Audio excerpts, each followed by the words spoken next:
Hello, everyone, and welcome to Best of 6, the show where we talk about the show. Best of 6. Nice. They're usually more creative. Solid. Welcome to Season 3, Episode 3, when Bethesda made gold games. I definitely typed good there. Yes, you did, but we had to incorporate gold in the title for our boy Mauricio celebrating his golden birthday. Happy birthday, Mauricio. Couldn't make it Let's today. all come together and sing "Fighting Gold."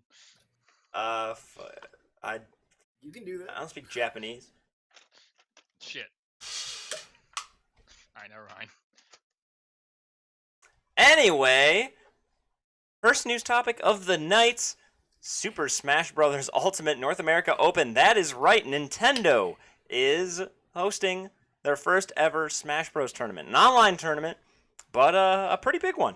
Lots of North American regions. It is North America only.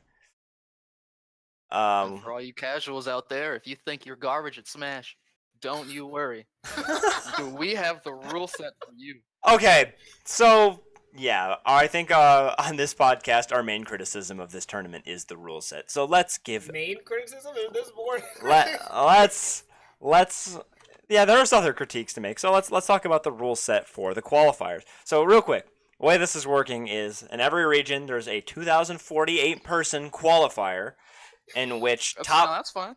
and then top 4 get to go to finals for their region, which is online but streamed by Nintendo, so that's kind of neat. And then the winner of each of those qualifiers gets to participate in an in-person tournament at PAX East. All right, this sounds great. This sounds great so far. Now, you can sign up. You just need to give them your Nintendo ID and stuff. But hold on. So here's the rule set. It is single elimination best of 1. Which it's 2048 people. You'd expect that. Yeah. Okay. This is fine so far. Yep. So the way this works is it is timed matches, not stock. Okay. 7 minutes. So like 7 minutes. Final smash meter off, spirits off. No. 7 minutes. 7 minutes. We got items on low, smash ball on. Do we even see timeouts in like competitive matches in this game? 7 minutes. It's a long game. It's a long game. You want me to play 7 minutes so I can get a 1 kill advantage? As far as we can tell, random stage, we think stage hazards are off, so that's good. Stage morph is off. Stage morph is also off, and underdog boost is off, and pausing is off. Oh, cool. One good thing. So I have to make this rule? How do I even connect with the other person? Okay, so the way it works, you see, is you sign up through this Battlefy site, and they'll match you up with someone where you will then exchange codes, or it'll show you each other's codes. I don't know. I think probably it'll show them because you need to use it to sign up anyway. And then you have to send each other friend requests, accept each other as friends. One of you has to make the rule set.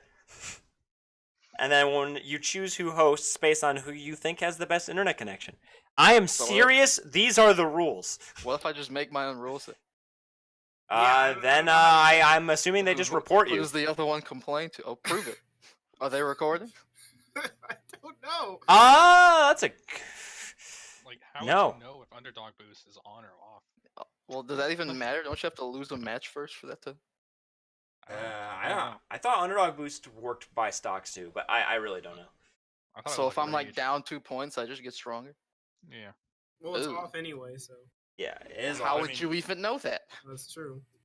It was on it. It was already on at one of the big tournaments. And I mean, you can't look at the rule set while you're in an arena, so if you're serious about this tournament, you gotta scan it. I mean, if you're serious about the tournament, you're not entering.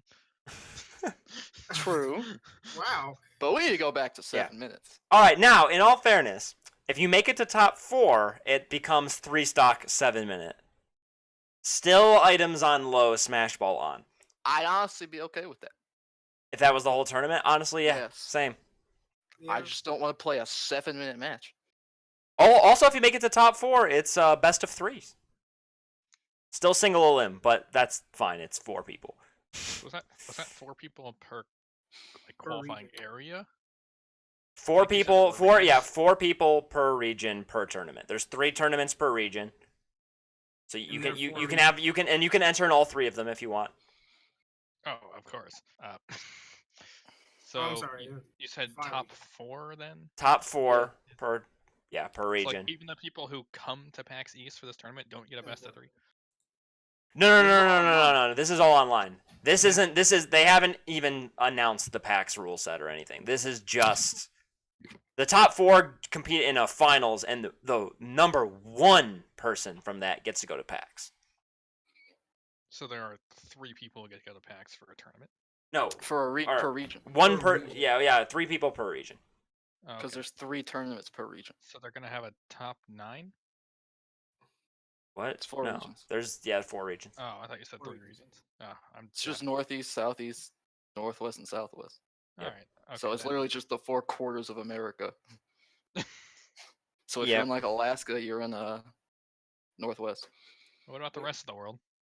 It's only North America. It's the North American tournament. Yeah, it's just North Lame. America. So Although yeah, they- there might be ones for other regions too. I don't know. Why are we grouped in with like Canada? It's us, Canada, and Mexico. Yeah, North America. I'm gonna give them another reason to come here. Okay. So My only main problems are no That was sarcasm, internet. Is, I'm sorry. full random stage list and 7-minute matches. yep, that's Do I look like I want to play on 75M for 7 minutes? Or at all, thank you. yeah. It doesn't. They said there's no. It doesn't. Like, It doesn't actually stage- specify what the stage rules are. So Yeah, you could just like make up. You could just set a stage, right? I guess you could Yeah, just. I actually could do that. I don't think Yeah. some casuals would look through my random stage list. So if we just conveniently go to Battlefield, hey, Or I could just like go to Wii Fit and just throw them off.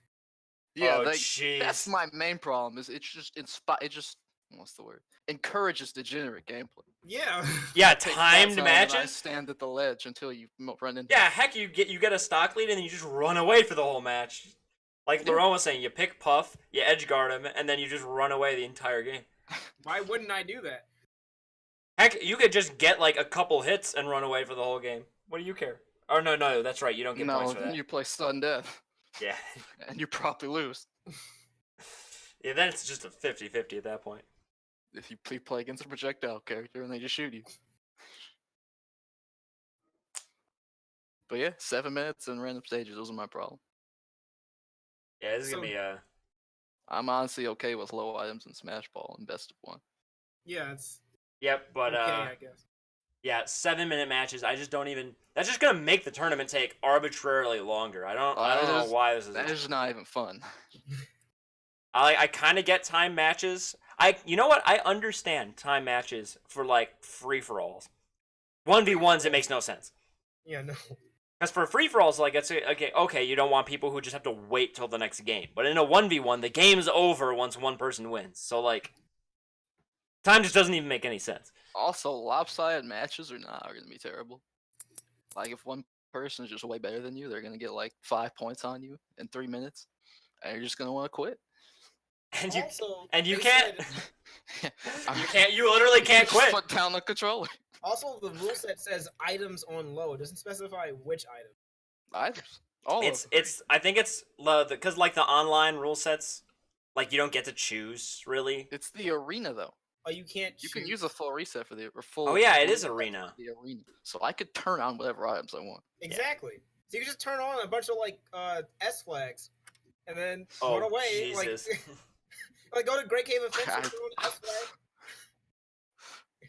I mean There's just so many ways to be a degenerate. That's could- my Like problem. Jesus, that could screw you over though. it could. But yes, I mean, the stage list could screw you. yeah, you could just generate this and just turn on the only item you turn on is Smash Ball. You could just be like, yeah, well, it said items, not all items. Oh man. Okay. Well, anyway, let's move on. I think we've circle jerked about how dumb we think this tournament is enough. Yeah, Jake's entering. You might see him in the tournament. Yeah. Might Yeah. see him at PAX East. Yeah. Catch me at PAX. All right. Actually, I'll wait in case Dan shows up because this is really his topic. Okay. Wait. Did you mute me? Oh no, No. there we go. Wow. No, you That's were- the you first were- time Came I'm. in just in time. Yeah, just in time. I've been here for a while, actually. What? You were I've talking. been here for like. No, I was like chiming. I didn't like you guys were talking a lot, so I didn't have a moment to like butt in. But Are you sure you didn't have I yourself made muted? comments. I don't think any of us ever heard you. Yeah. You were muted for me. Well, anyway, Dan, Do you have YouTuber. thoughts on our first topic before You- we move on? Yeah. I do. I heard you say, Larone, I would Mhm. be fine with items on low and just like smash balls, but like the time and the random stages. what 7. bothers me. The fact that you say that says a lot about the shit we're willing to put up with as far as like non-competitive rule sets in competitive environments go. Like It's any Nintendo. other competitive Yeah. game, it would be like, no, it's ridiculous. Like, do the competitive rules. But like, Nintendo's like, we'll take what we can get. We're a little unhappy. You could have done some things differently, but we're gonna deal with it. Yeah. I don't know. Anyway, Yeah. Donkey Kong said trans rights are okay. That is something that happened. Excuse me. Which, by the way, I did not know that Grant Kirkhope was the voice of Donkey Kong in Donkey Kong 64. I did not know Yeah, that. nice. This super crazy wild thing happened this weekend, where a YouTuber by the name of H Bomber Guy, I think he is also a Twitch streamer, but his YouTube's much bigger. Yeah. Basically did a charity stream for Mermaids, a charity that benefits trans youth. His goal, hold on, it says his original goal somewhere in the At article. 3,000. His original goal was $3,000. He wanted to raise $3,000 while doing a run of 101% Donkey Kong 64. He beat that goal by a little bit. Yeah. 100x. Yeah, he got 340,000. Yep. That's a bunch of people showed up, like in support. The Why was- voice actor for Why was Cortez there? The senator. She tweeted about it. She, Heard she about it. did. Yeah, there was a big tweet. You got like said, N64 is the best console. she said What? N64 is the best console. Can't agree with that.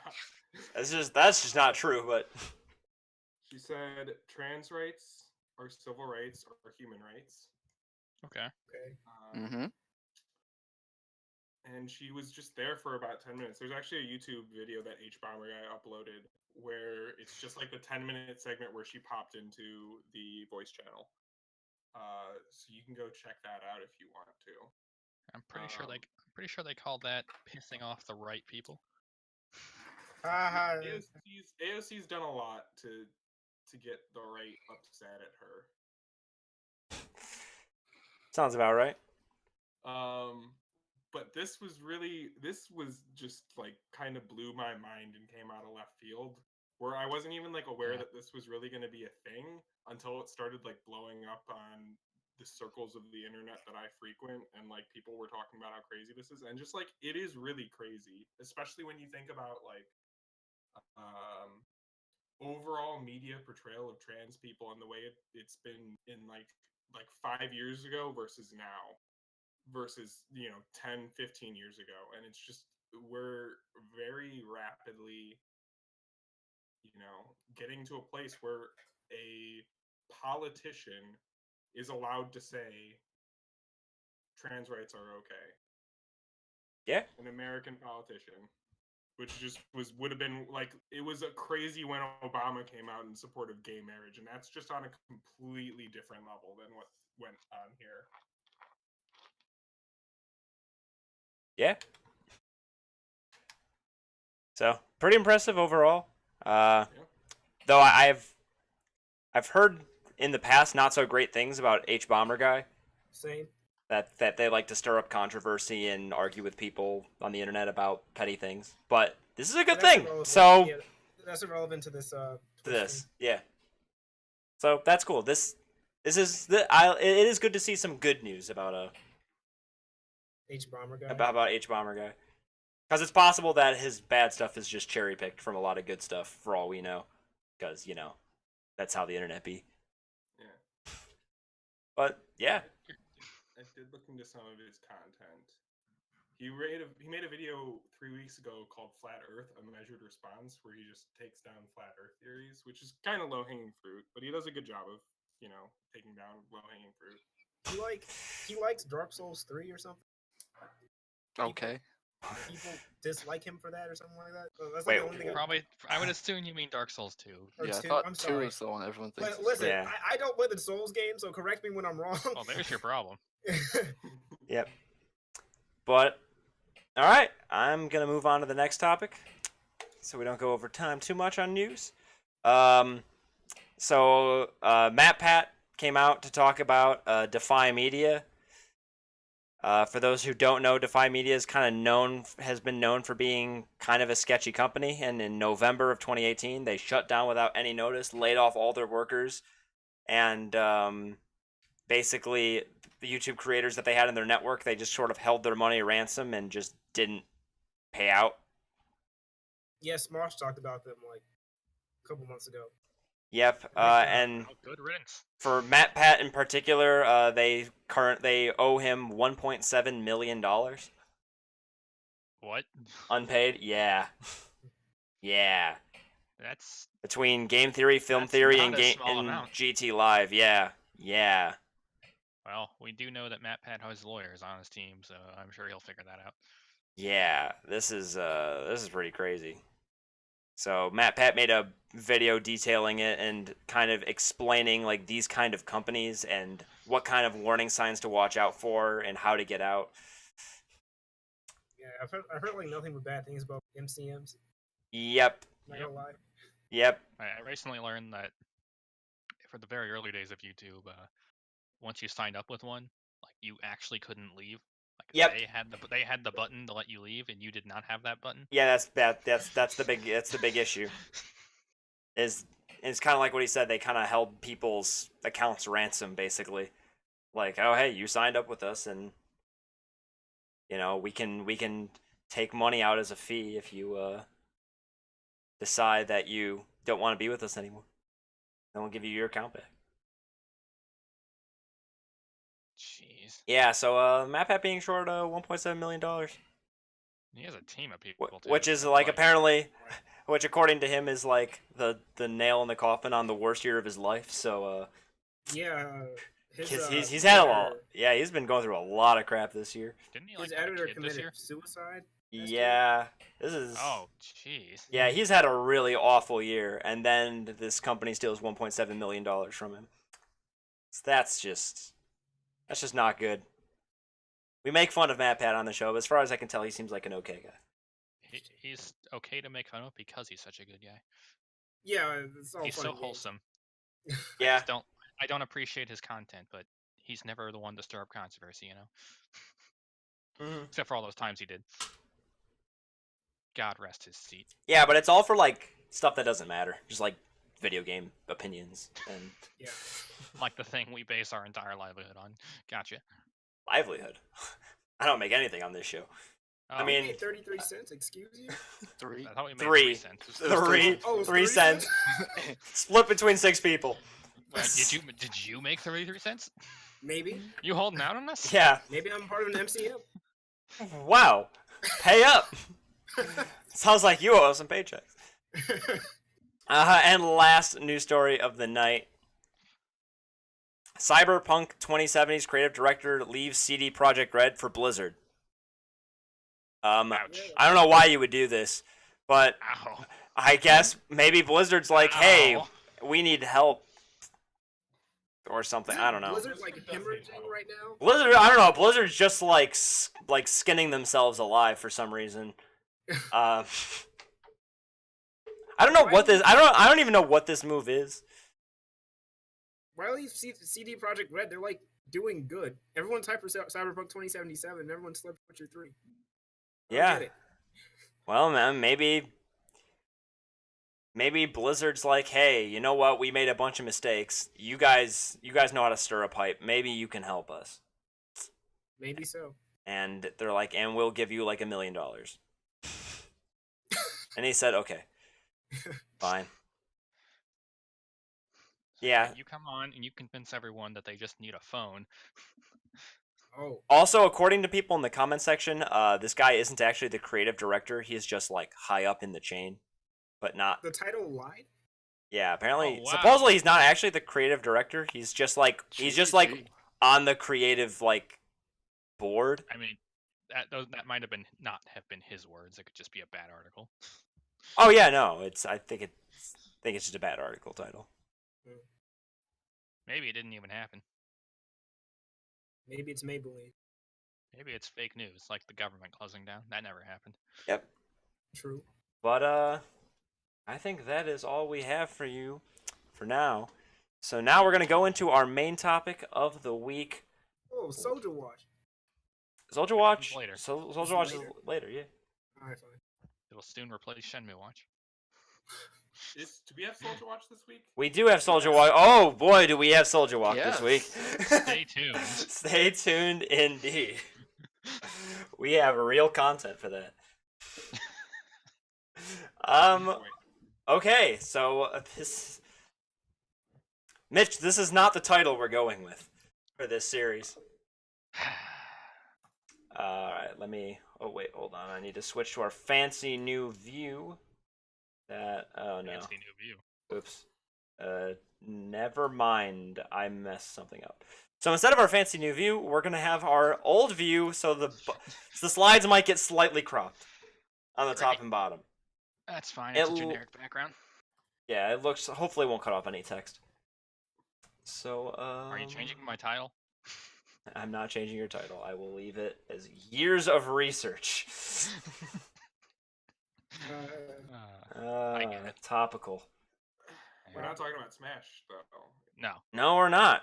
It says right underneath, Skyrim. As opposed to Elder Scrolls in general, which is more so what this is. But mostly Skyrim, since it's the most recent one. Okay. Okay. We will Elder use. Scrolls Online. We'll see. I don't understand what you just said. Don't worry about it. All right, Mitch. Take it away. We have 13 slides of goodness here. All right, so the first one's a title. Voila. Wow. As I said, Wow. you may remember from our older shows where someone talked about how you might fix Mario or how we might fix that other game, whatever that one was, Pokemon.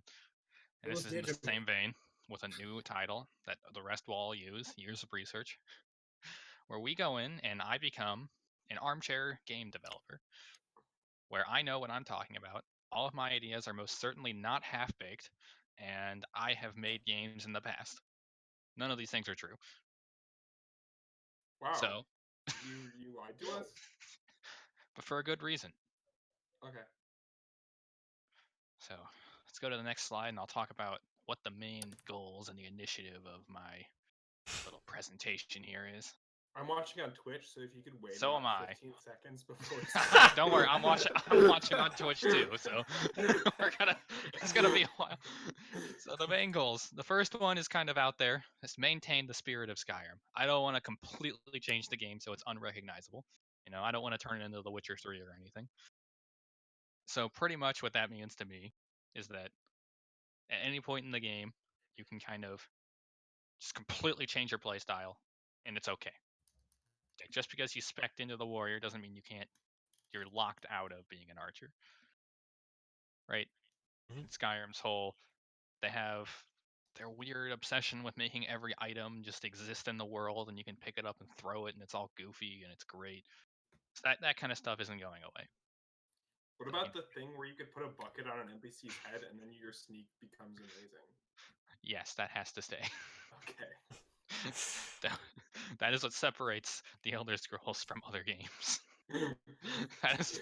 See, now, but that kind of clashes with your next bullet point here. Make it a full-on immersive sim. Yes, because that is when Skyrim is at its best. So I took the definition of an immersive sim from Wikipedia, and I'll read it out to you. And it basically says, you have a situation to deal with, and you have a number and variety of ways to deal with it. And if that situation is putting a bucket on someone's head, fine. Fair There enough. has to be more than one way to put a bucket on someone's head. Well, the bucket is one way. You could also just like stab them or like go invisible. Whatever you're trying Raise to your steal. sneak skill to 100. Yeah. Basically, the point of that is these games started out as an RPG. They're not RPGs anymore. I'm sorry, Morrowind fans. Truly. But this game is best played as an immersive sim, and that's what I'm doubling down on. Okay. Next point. And so, like, doesn't that kind of make this more about Skyrim than the Elder Scrolls as a whole? Yes, that's why the title is Skyrim. But you said that this would be about Elder Scrolls as a whole. And I also said I lied to you. Oh, okay. Come on, pay attention. Keep up. Damn. All right, next one. Probably the most subjective point here is to maintain the modability of it. Like, don't change the system so wholeheartedly that like modders can't do anything. I don't know how they would do that because modders mod everything, but that's also a very big thing that's been in all the Elder Scrolls games. I at least mean, since games that aren't made explicitly like audible by the game developers typically don't have very many or very good mods. Yeah. So, or don't be Nintendo and like ban people for modding it, or don't be Sony and ban people for installing Linux on your PS3. If I want Linux in my Skyrim, I'll do it. And then my personal experience at the games, I've played a lot of them. yes. A lot. Too much to count. And going into this, it's going to sound like I hate these games. I promise that's not true. I just really hate them. All right. In a good way. All right, now 15 seconds for the next slide. I advanced a little early, so hopefully. All right. So in the first thing I want to anticipation. talk about is progression, because that's kind of the sandwichy, gooey part that ties everything else together. So this is kind of an overview of everything I'll talk about, but just kind of circling it on itself. So essentially in Elder Scrolls, you level up your skills, that gets you experience towards your main level. And that sounds really cool because it's like, oh, you level up by working on the stuff, and you swing your sword, you get stronger, yada yada, and then it turns out it's just awful. Because you run into some problems where I need to get stronger, so that means I need to pick up a different playstyle I'm never going to use. Like, I don't like using shields, but if I need to improve my sword skill better, I need to sit there and block things for an hour. Or I need to start throwing fireballs at stuff. Or, yeah, that stuff. If you also run into these issues where you can kind of break the scaling. Like if you start your playthrough and the first thing you do is build 20,000 iron daggers, suddenly the enemies are really strong and you don't have a way to properly fight them. Yeah. So, are you gonna like have time for us to like put in our own input? Yes. Is that like part of this? Yeah. Okay. Feel free to I'll interrupt wait me at then. any time. If we Oh. don't finish, so be it, because this is very top heavy. So I can interrupt you. At any time, go for it. Okay. So I think the fundamental issue is not the fact that leveling up non-combat skills levels up your combat. I think the issue is that the enemies scale to your level because it removes a sense of progression. So what they're trying to do with that is they're trying to give you access to the whole map from the beginning. But they could give you access to the whole map from the beginning and then just make it like impossibly difficult to go to some areas. Like you'll just get destroyed by the monsters. I think that's a better solution than separating the two. That's always been my preferred. I think you should just not be like, you can keep the sandbox feel, but you should just not be able to go to high leveled areas at the beginning unless you're either A, really good, or B, you don't mind dying 20,000 times. Yeah, I definitely agree. I talk about that later at the end. I have a little snippet where I talk about how I would do the scaling. So I'll just say a little bit there is kind of, I think the difficulty should be based on distance from the starting point. And at the starting point, you can kind of pick with a few locked in places in between, if that makes sense. But I do love how the game routes you past a giant really early on, so you can get fucked up by a giant really early on. Yeah. That's a good decision. I agree. Anywho, back to leveling specifically. Basically how I would do it, or at least this is how my current modded playthrough goes, where the skills kind of level as they are, but you actually level up by going out and doing things. Like, you can't increase your level by sitting in an inn and crawling into a corner. You can't do it by just summoning a summon over and over and just shooting it with a fireball. That doesn't make you stronger. Sure, there's probably no way to stop that from increasing your skills, but the main idea is go out and do stuff, right? And that's kind of the issue I'm tackling with this slide. And then, Skyrim system, you level up, you get a stat boost and a perk point. That's a little shallow, but it's fine. So you want to turn it into New Vegas? Kinda. Skyrim New Vegas. The first thing I'd like to see is more options for what stat goes up. Like, you only have health, stamina, and magic, right? Like, where's the regeneration on each of those? Why is carry weight tied to stamina? Why is there no way to affect specific skill scaling and so many other stats? Just more options is what I'd want in that specific part. And this one I don't really care about. Should be a skill. The level should have a skill cap. Like, at level 50, the highest skill you can get is, say, 35. And throw numbers out, I don't care. That one's just there for. I was actually gonna ask you guys what you thought about that. Yeah. Pretty sure I have a mod that does that. Yeah. As someone who's an outsider looking in, So personally, I think that would stop the whole. Oh, I went to town, made 2,000 iron daggers, and now I'm the best smith in the world. Kind of forces you into a progression track, and of course, with mod ability, you can just take it out. I don't know. Wow. I said I don't know as if I was about to make a point, but my point is I don't know if what you just said is better or if what Skyrim does is better. Right. You haven't convinced me. Yeah, saying I'm not convinced either, which is why I wanted to ask you guys, because it really is something special to just be able to do that, right? Yeah, because this game is one of the it's fantasy in like the dictionary definition of fantasy, but it's also fantasy in that you get to live out the dream of making 5,000 iron daggers and then suddenly being the best smith in the world. That's kind of just it would be really cool if things worked that way, and I'm glad that I can do a little electronic universe where things do work that way for a couple hours a day. It's like escapism, and it's like you don't actually need to work hard to make accomplishments, which is a nice fantasy to have, I guess. I dig it. But then it's also kind of just ridiculous. I've never made anything but an iron dagger, and all of a sudden I'm like, I know more about smithing than literally any living thing ever. That's a little suspect. The classic meme, made 2,000 daggers. Next step, dragon armor.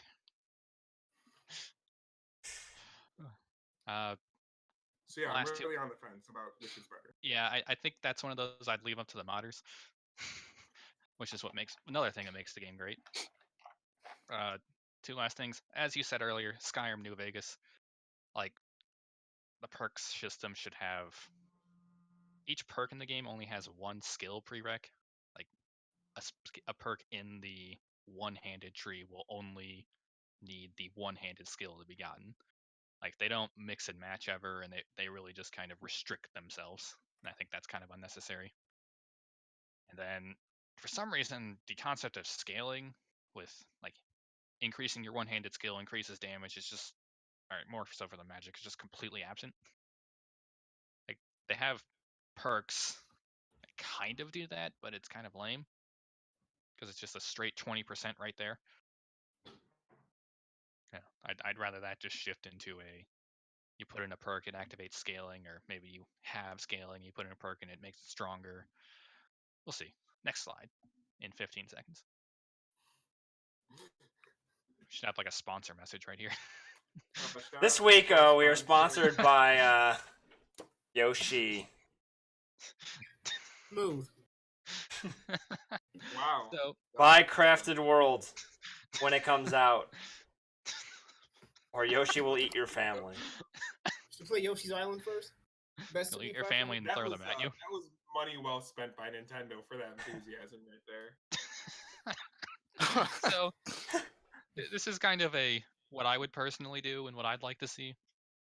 So for skills and perks, mostly one of the big issues I have with Skyrim's skill is that the number of trees they forced themselves to make it 7 for each for some god awful reason, which is how you end up with things like lock picking and pickpocketing. Like why are those whole skill tree? The thief skill tree is just like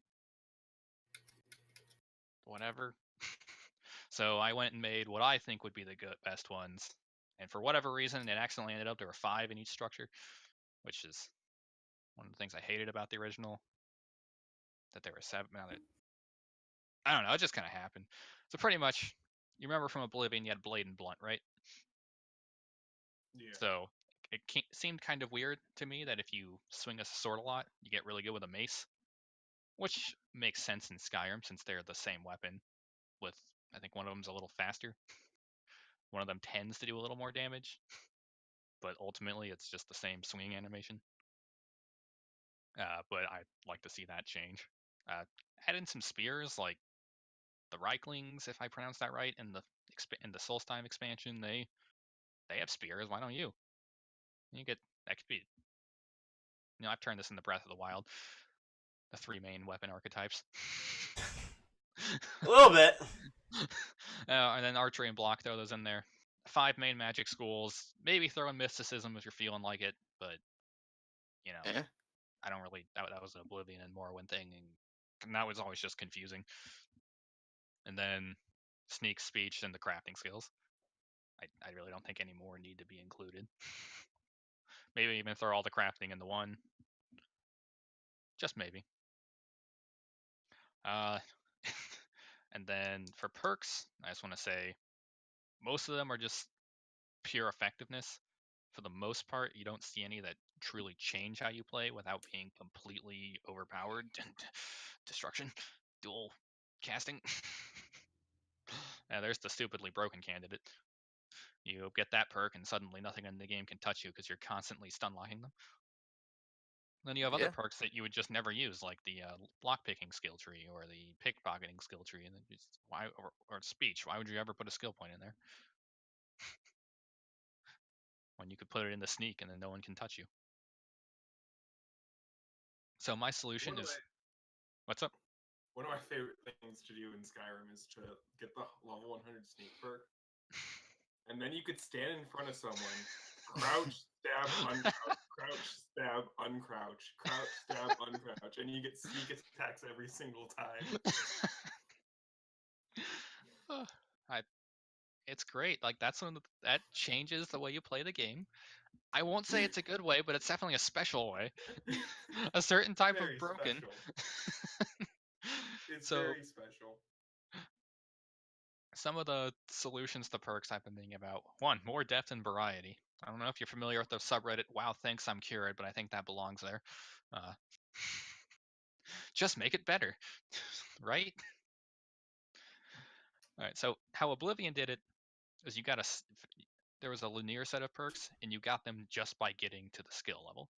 So you got your blade up to 25, and you unlock a new power attack, which interesting, but that kind of goes against what I was saying of having multiple skill trees go into effect and make it more like Fallout, which is kind of where I'm going here. Several mods have tried to tackle this, and they're all terrible. Like Ordinator and Spurg, they're Whoa. probably the best, but they both just boil down to more damage. Ordinator is fine. And yeah, it's better than vanilla, but it's not good. Spur, I don't know though. Ordinator's flames. So be it.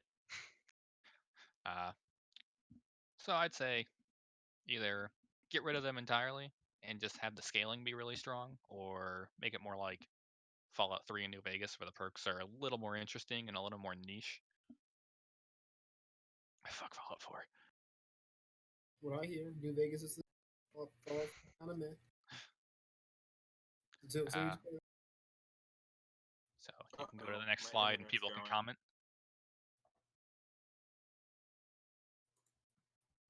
thought you guys would say more. Like, do you guys not want or spears in this game? Yeah, More options? I've already been lied to once. Oh, okay. I'm sorry. I literally have no say in this. I mean, they Yeah, showed I've that just clip I've just never played one of these games. So. where they promised all that stuff that didn't come Oh yeah, with like the seasons with and the stuff. giant mud crab. I thought I was excited for a giant mud crab box.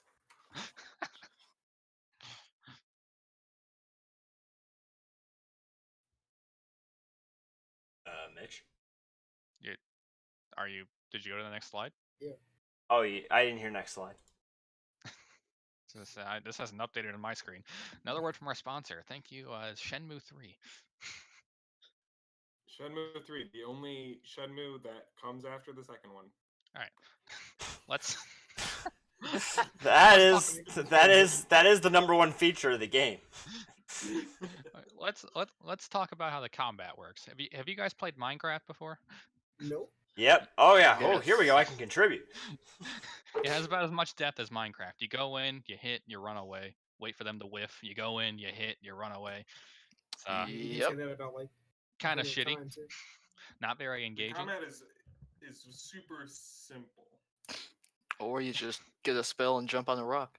Yeah, jump on a rock, and then they can't touch you, even with their bow and arrow. They'll just like Or strike you- away, jump into a pool, and swim at you angrily. Or you stand there and repeatedly crouch and stab. or you kite them into their boundary, so if you walk past it, they'll just instantly lose interest in you. They'll just walk away while shouting profanities at you. Or you step over it and they just chase you down. You just take one step back and they just leave. Or you just knock them down and wait for the 20-second get up animation.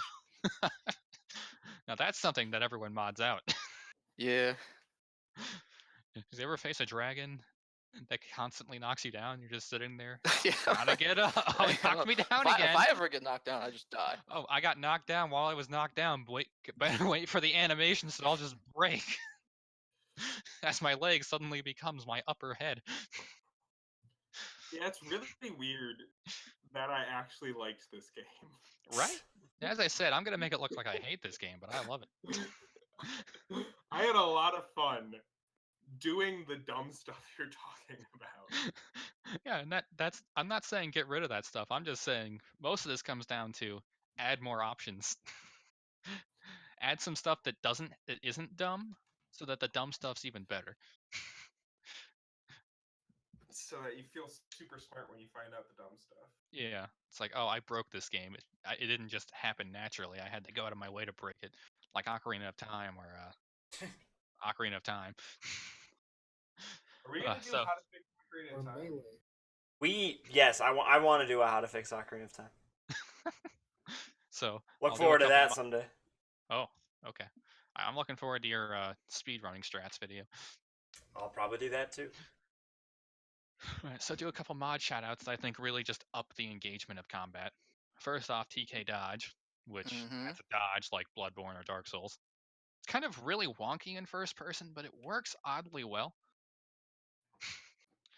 It's also completely useless unless you use something like Mortal Kombat, trademarked, where all that does is it takes the enemies and it stops them from being able to turn after they've committed to an attack.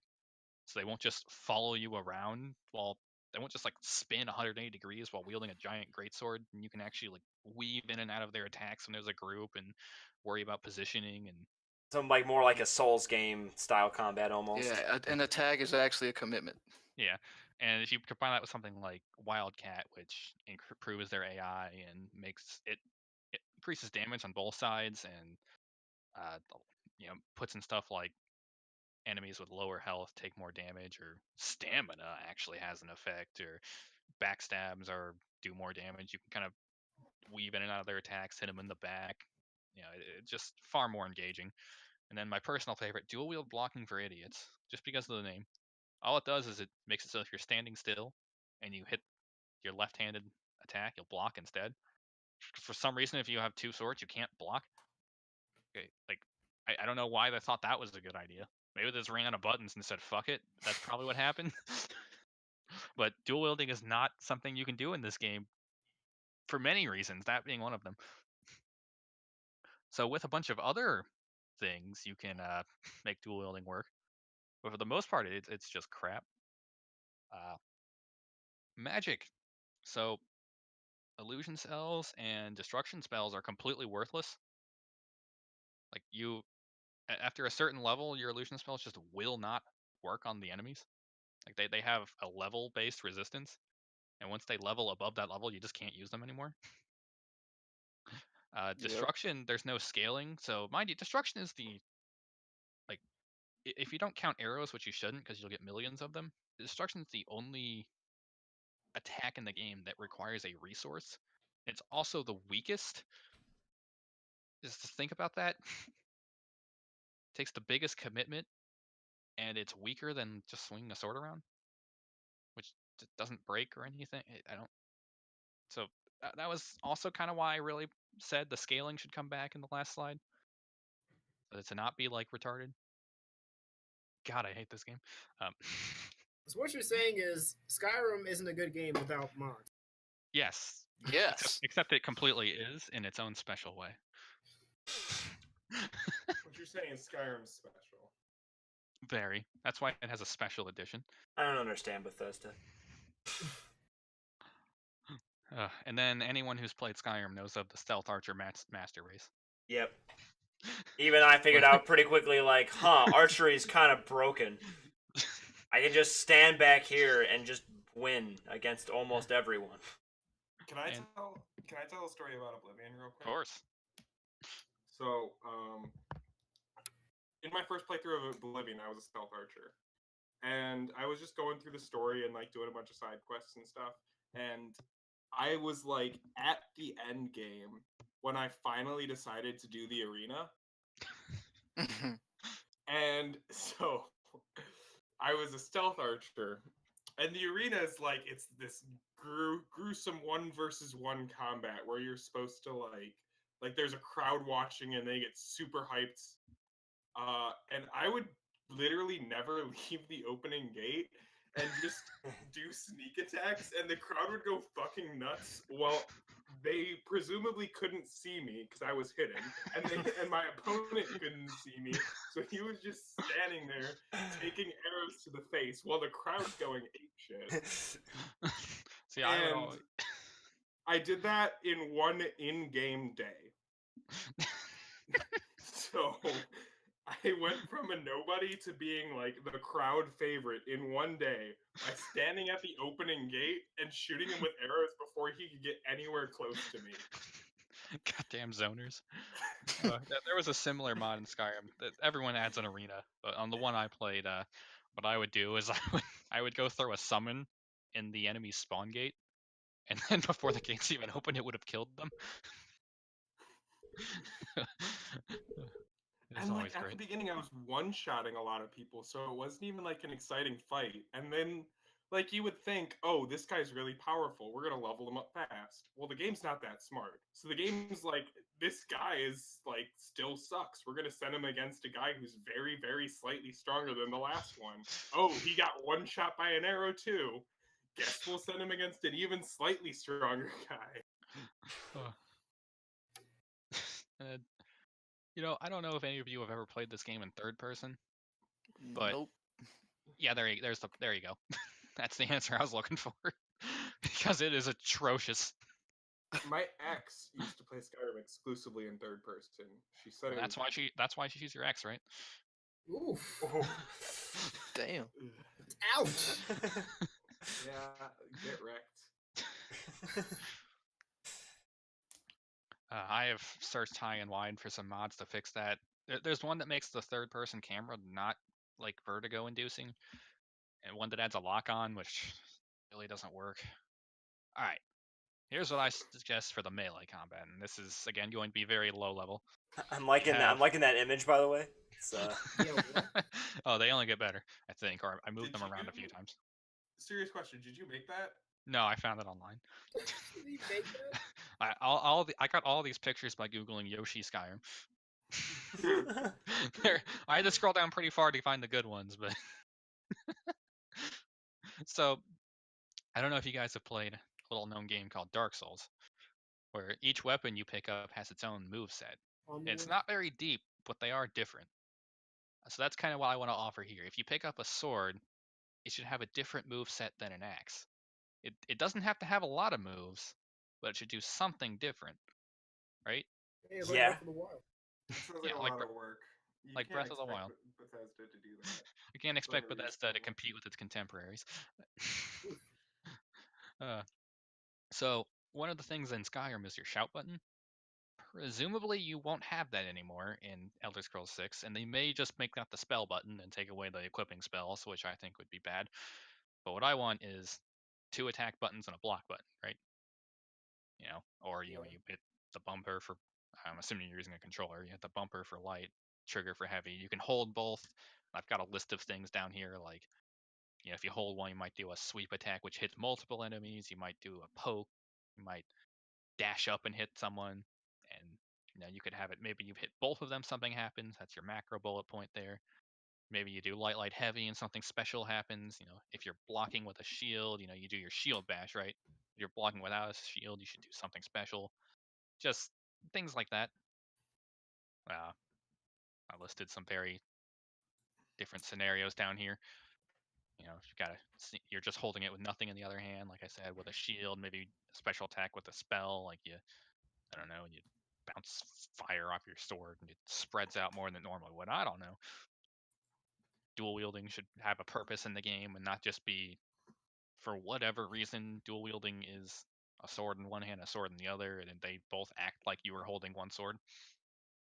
Like you don't benefit from having a second sword. It's really just to your detriment. Fun fact, that dual wielding is actually made useful in Skyrim VR because you can independently control both your arms. So you can magic in 2 directions at once or swing your swords in 2 directions at once. Wow. So in Skyrim Actually, VR, dual actually wielding really actually is interesting. sensible. And having also magic in one hand and a sword in the other hand actually makes some sense. That's actually really cool. The one thing I can contribute to this. I saw Wait, did someone you play playing Skyrim Fallout. VR? No, I'm not going to spend that much money on Skyrim. I didn't think so. It's not going to happen, but I know more about it than one should. Good. I saw someone play Fallout 4 VR, and they had a pistol, and they stuck it through a hole in the wall and used it to shoot around the corner.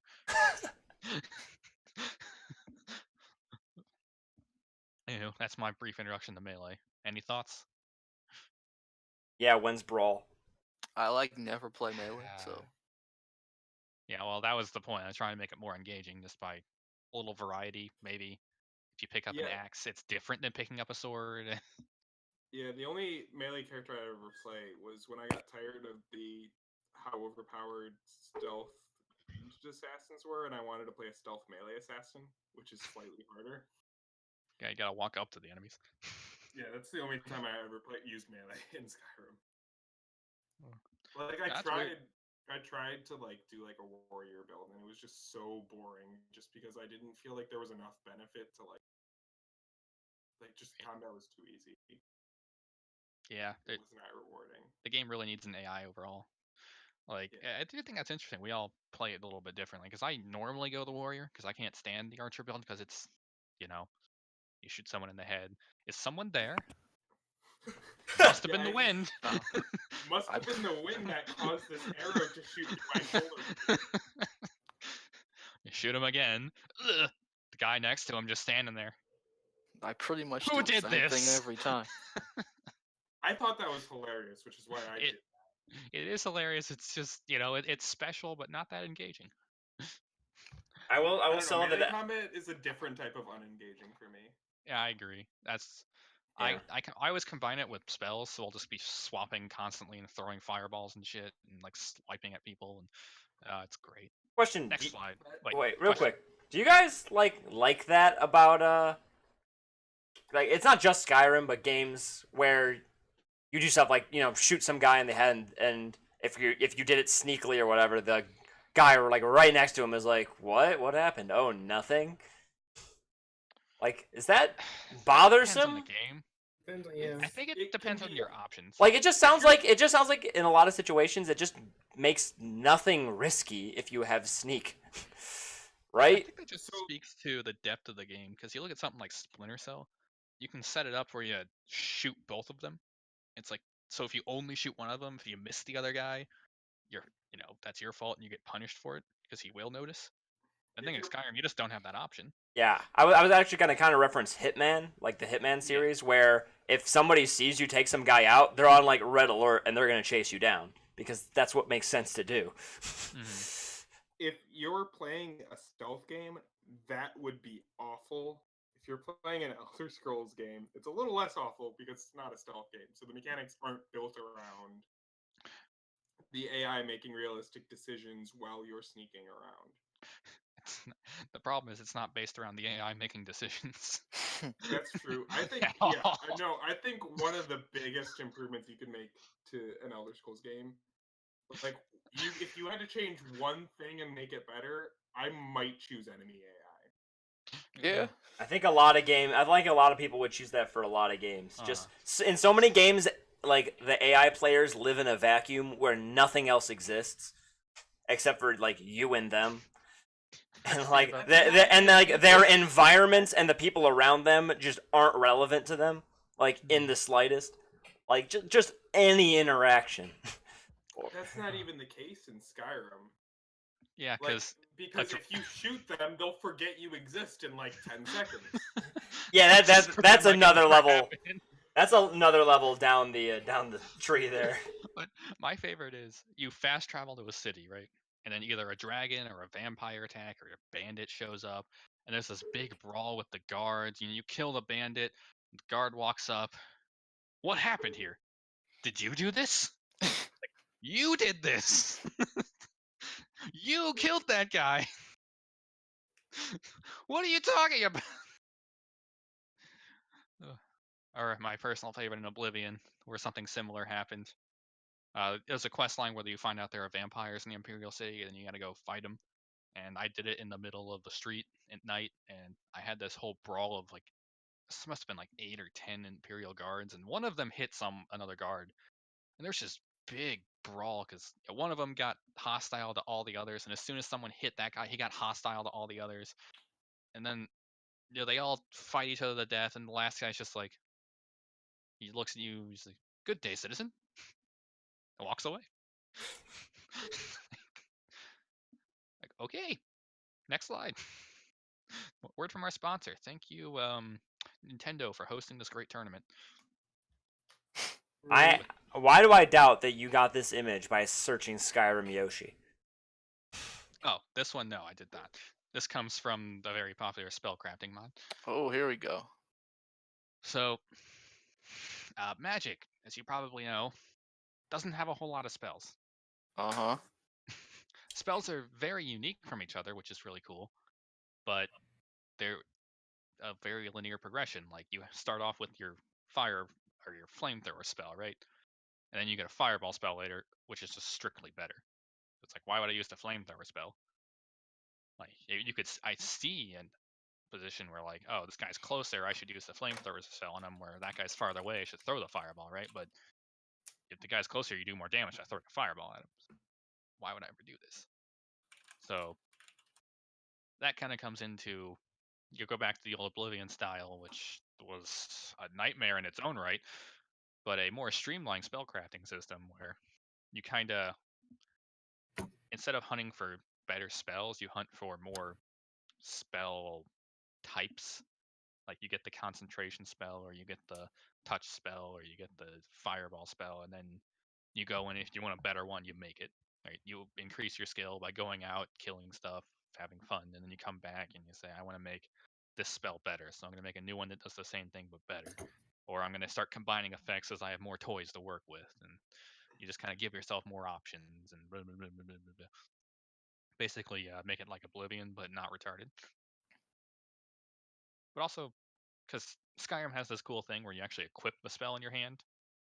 So where Oblivion you had sword, shield, and spell button, now you have to equip the spell on your sword or your shield. And that kind of allows you to have, you can actually hold down the button. I know, crazy. I mean, I guess you could do that before, but they never used it. So like the touch spells in Oblivion, where the range is as far as your hand would reach, and that's just for some reason absent from Skyrim. bring that back. The master spells, the fire one's a big fire explosion. The lightning one's a big The lightning one's kamehameha. cool. The lightning one's cool. The other And two kind of suck. Yeah, and it's like you only get those effects for one element. It's like I don't want to use lightning. What if I want to make a giant ass beam fire thing? Why can't I do that? This would let you do that. And you can start throwing in special effects like I have down here. Increase the range for an extra soul gem, or make your stream shoot out in 3 directions, or maybe instead of throwing 1 fireball, you throw 2, or it becomes a full automatic rifle somehow.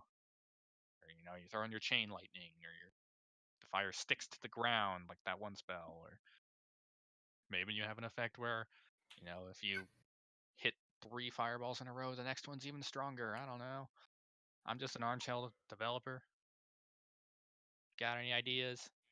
Gonna pass the torch to Dan. I like your ideas. Yay! The expert destruction spells were garbage.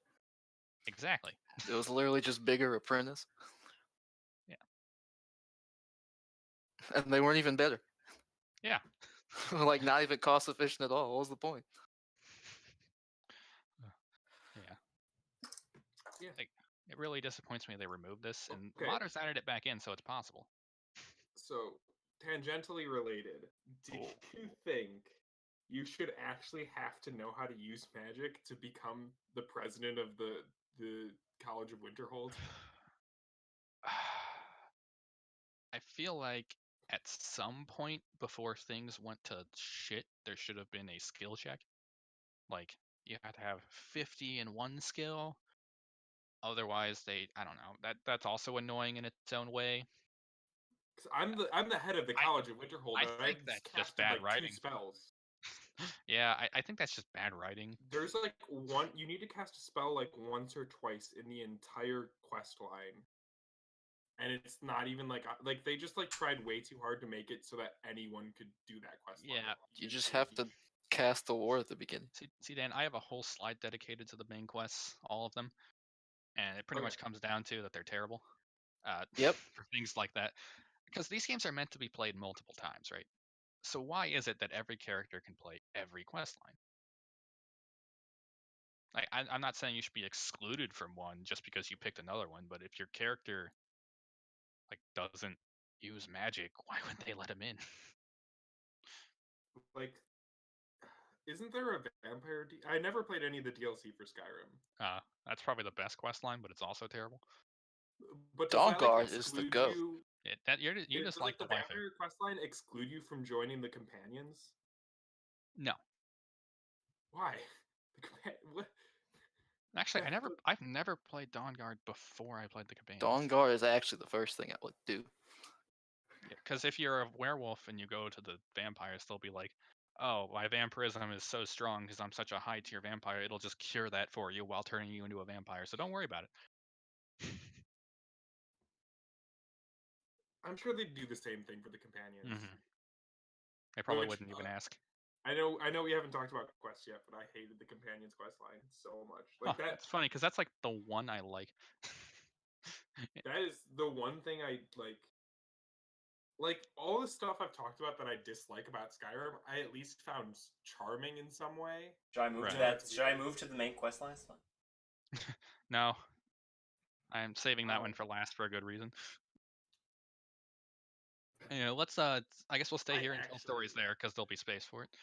Okay, sorry. So let's talk about how to fix the AI. Like, ranged has enough cool toys, and I'll talk about a couple more in alchemy, but it's the biggest issue is AI. We talked about that to death. So let's talk about crafting and what I think crafting should be. So, problems. When you run around Skyrim, you collect way too much shit. Your inventory gets so cluttered, and the AI or the HUD the menus are so bad. Like it makes Smash 4 look good. Ooh. It's just a big mess, and I suggest using crafting to make you use and burn through those items. And also, they're way too strong. Menu made for people and not crabs. I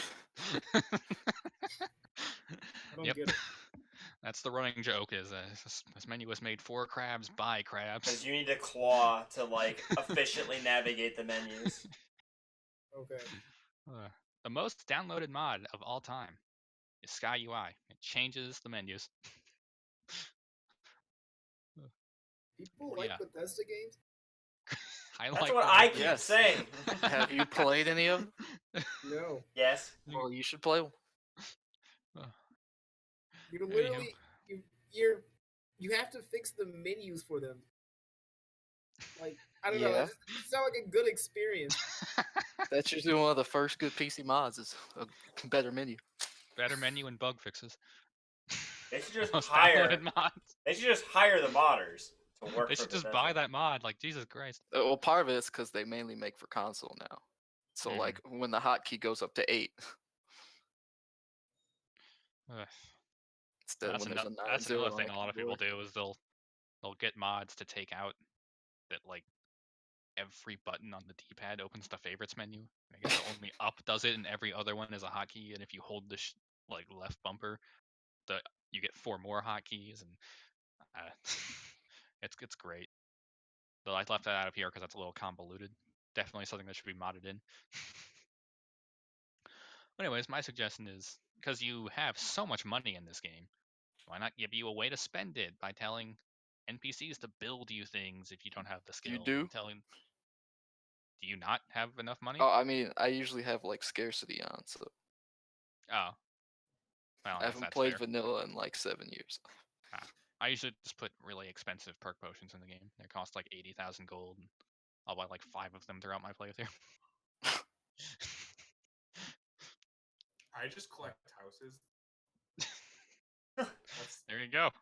That's how I spend my money. But houses aren't even expensive. It's like 10K for a house. It's like, oh, I got 300,000. What do I care? And then, there's this really weird bug that is core to the engine that if you give a merchant more than like 15,000 gold, his inventory will just stop working. Like you'll buy or sell something from him, and his gold just won't change, and People you won't like be able to. Bethesda games. It's fun. But anyway, so there's this really great mod for smithing called loot and degradation, where most games your weapons break, and I actually hate that mechanic, but Skyrim has this nice thing where you can improve your weapon. And what loot and degradation does is it takes those and it makes them degrade over use. So like you have a certain damage buff, you get a certain number of hits in, and now you have to reapply, and that kind of pushes you to Actually, use Const- resources. I actually actually- like that. I actually like that as a system. Instead of the weapons flat out breaking, like your buffs Breath of just the wear. Wild, right? Yeah, your buffs just wear out. That's actually cool. Yeah. Obviously, they need to make a way to apply the buffs on the fly. Whether or not they want to make those weaker than doing it at an actual forge, I don't know. Another change I'd make is, you can only upgrade steel swords with steel for some reason. Why not say, I have this really rare ebony ingot, rare in quotation marks, I have this really rare ebony ingot, let me make my steel sword even better, right?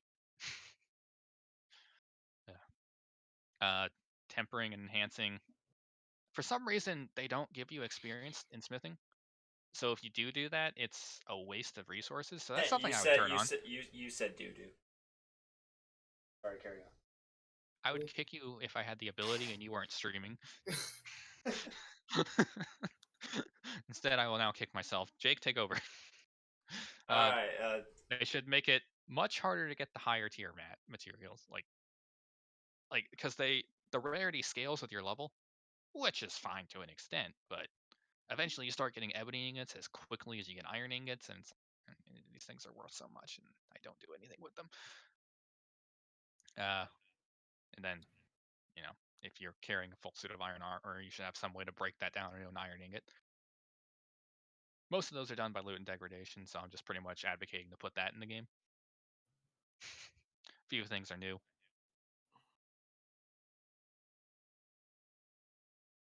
No one's saying anything, so I'll move on. I have no opinion.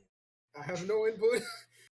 Yeah, I don't really mess with Smith. Okay, I'll just go back to soapboxing. I like this idea because it makes you furthers going out and doing stuff, which was one of the main goals. I Okay. think I said that in the second slide. True. Yeah. And enchanting's mostly fine. You can get a really overpowered, so I might tone it down. But like, comes back to getting XP. Like I think enchanting gives you conjuration XP for some reason, and like, or sorry, recharging your weapons does that because you put a magic effect on it. You only get a Yeah. certain number of hits, and you got to recharge. And you guys and soul trapping is conjuration. And yeah, so I'll say leveling enchanting is pretty boring because yeah, that's you why get I to want like this. high level just by adding all the effects. Yeah, you just you sit in the menu and just spam A in a really stupidly crab way. It's just annoying, and I would just do this, please. And let us hotkey soul gems again. Like in Oblivion, you could hotkey your soul gems, so you didn't have to open up the menu, scroll all the way down, click on the weapon, go through another menu. You could just hit the soul gem, and it would work on your main weapon. Like it would bring up the menu of your weapons you could do, and it would highlight it. It would start with the one you have equipped. It was just like right on the D-pad, A, done. Why does it take 30 fucking seconds now? Sorry, that was my soapbox I promised to go into. Crafting isn't like a cutscene. You have to do stuff.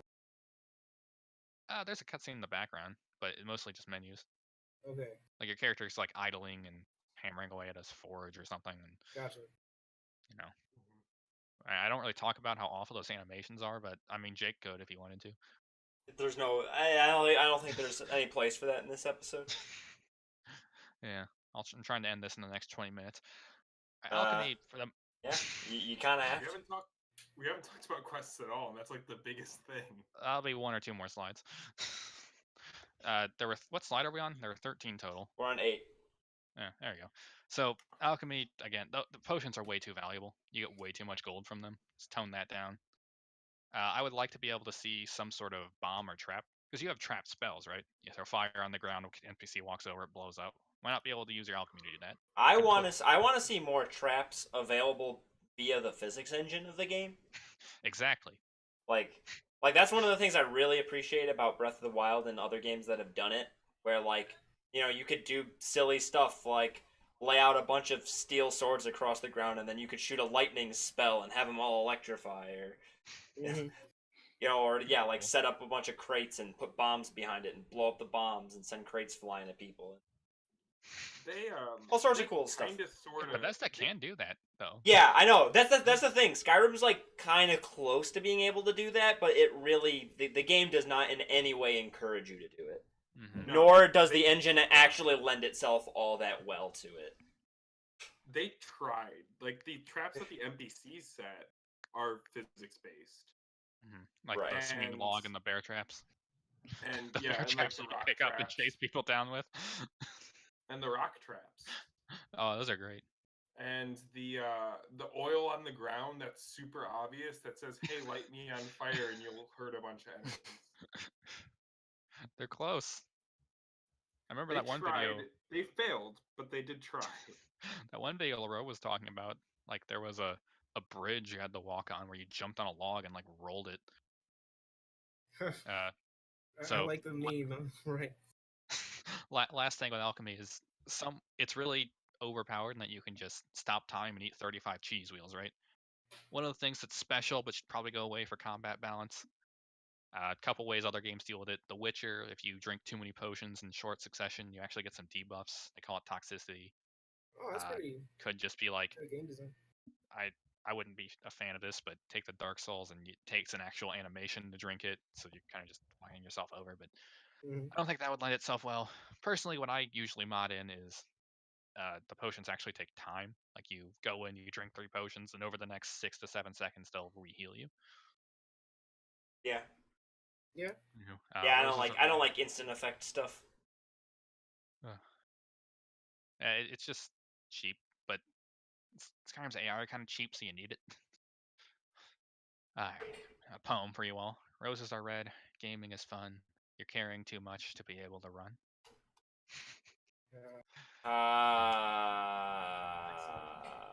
Alright, let's talk about fast travel. Probably the worst mechanic the game offers.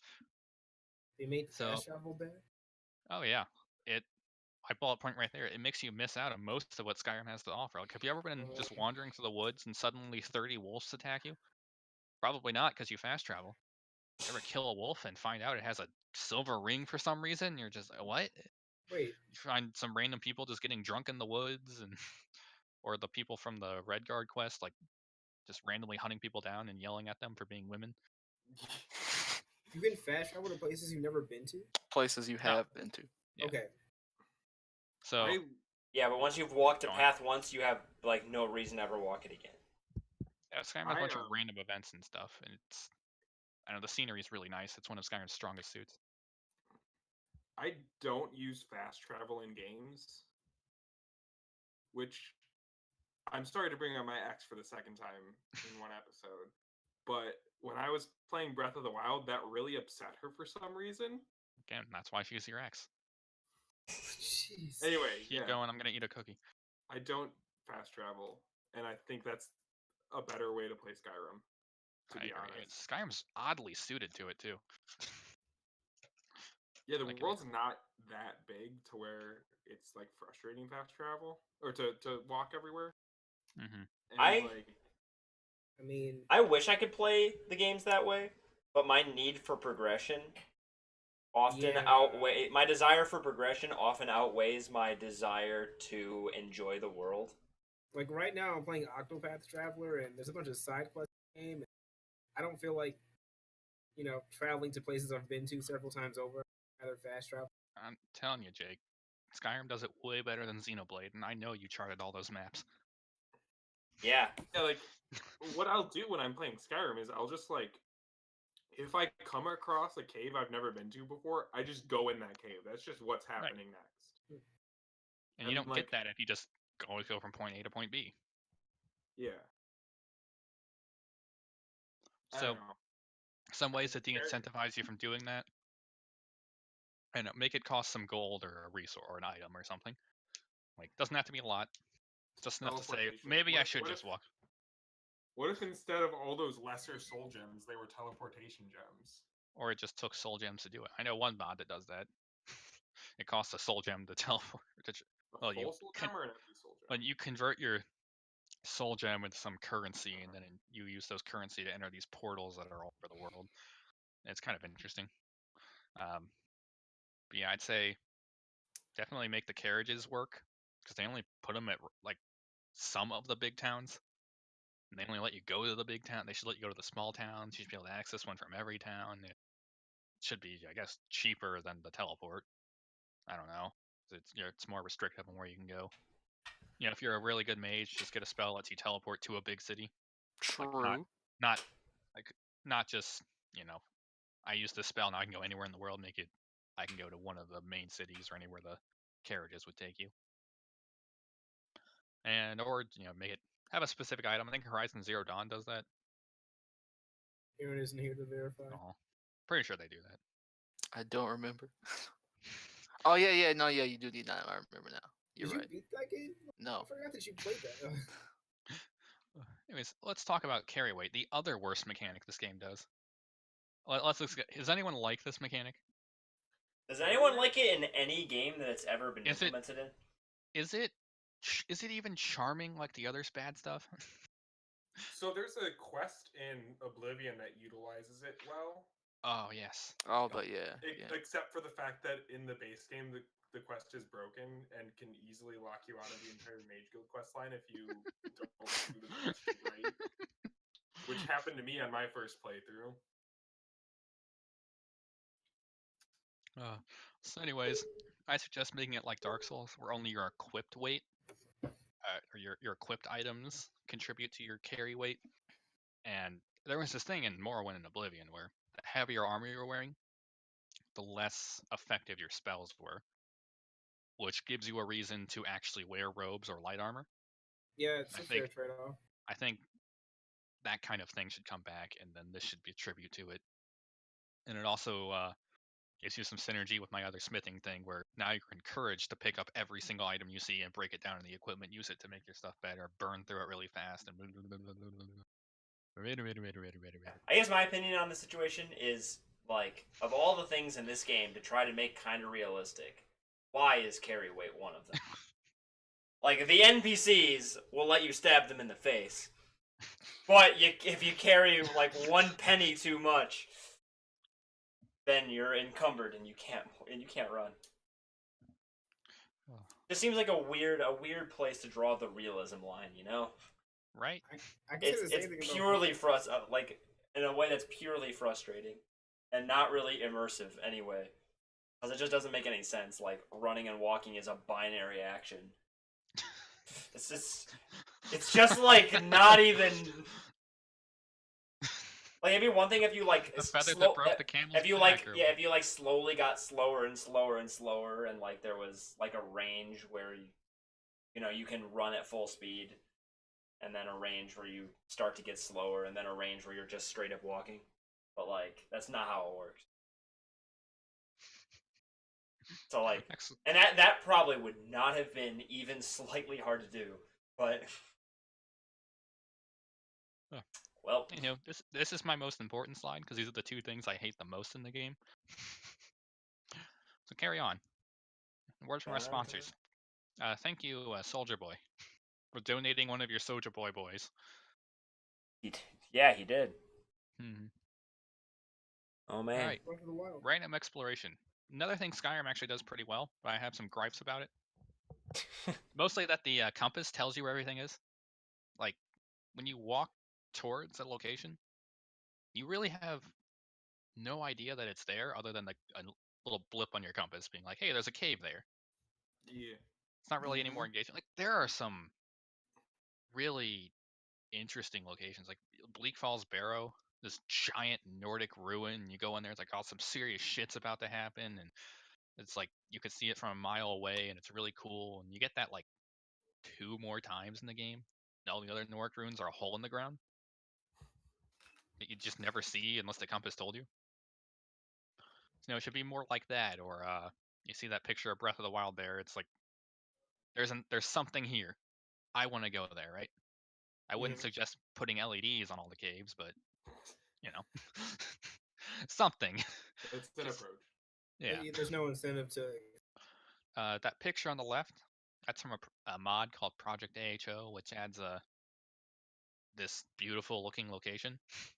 And Skyrim really doesn't dabble in that too much. Everything is really samey. They don't do a lot of variety. That's something I definitely want to see more of. Yes, I thought there was a 100% agree. screenshot. There's this really cool thing where you find the what's it called? There's this. I thought that was a screenshot from Vanilla, where it's the room where you find the oh, what's the name of that herb that makes noise? Nernroot? Nerd. You're talking about It's where you find Blackreach? the red nern root. Blackreach? Yeah. That place I is think cool.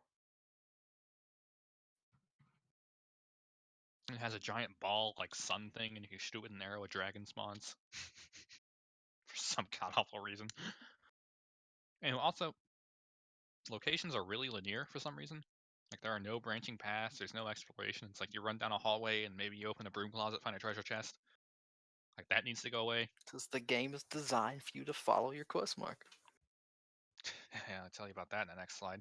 But yeah, in Oblivion, it was much better. It wasn't good, but it was better. And there were over 100 dungeons designed by a single person. Skyrim had a team doing it,